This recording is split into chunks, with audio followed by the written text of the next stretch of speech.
আসসালামু আলাইকুম আমার প্রিয় বন্ধুরা, আপনারা সবাই কেমন আছেন? আল্লাহর অশেষ রহমতে আমি অনেক ভালো আছি। আজকে বাইরে ওয়েদারটা দেখুন, কত ঠান্ডা, কত কুয়াশা পড়েছে আজকে। ঠান্ডা আমার গলার অবস্থা 12টা বেজে গেছে। এই যে দেখুন, আমার ছাদ বাগানের নতুন একটি ভিডিও নিয়ে আসলাম আপনাদের কাছে। এই যে দেখুন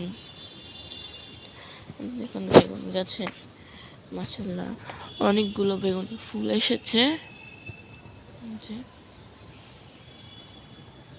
একটা বেগুন ধরেছে মাত্র, দেখ আলহামদুলিল্লাহ যা হয়। এখানে মরিচ গাছ আছে, যে মরিচের ফুল এসেছে।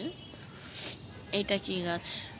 এটা কি গাছ একটু বলতে, এটা বলেন তো কি গাছ? এটা যদি কেউ জেনে থাকেন এটা কি গাছ তাহলে আমাকে বলবেন। আর এই যে দেখুন আমার বাঙ্গি গাছ, বাঙ্গি গাছে এই যে বাঙ্গির ফুল এসেছে। এই যে দেখতে পাচ্ছেন বাঙ্গির ফুল এসেছে। আর এখানে আছে বিটরুট গাছ, এই যে বিটরুট গাছ আর ড্রাগন ফল গাছ। এই যে একটা ছোট্ট একটা পাতাকপি গাছ। ইনশাল্লাহ এগুলো বড় হলে আপনাদের সাথে শেয়ার করব। আর কে কোথা থেকে ভিডিওটি দেখছেন কমেন্ট করে জানাবেন। সবাই পাশে থাকবেন। ধন্যবাদ। আল্লাহ হাফেজ, টাটা।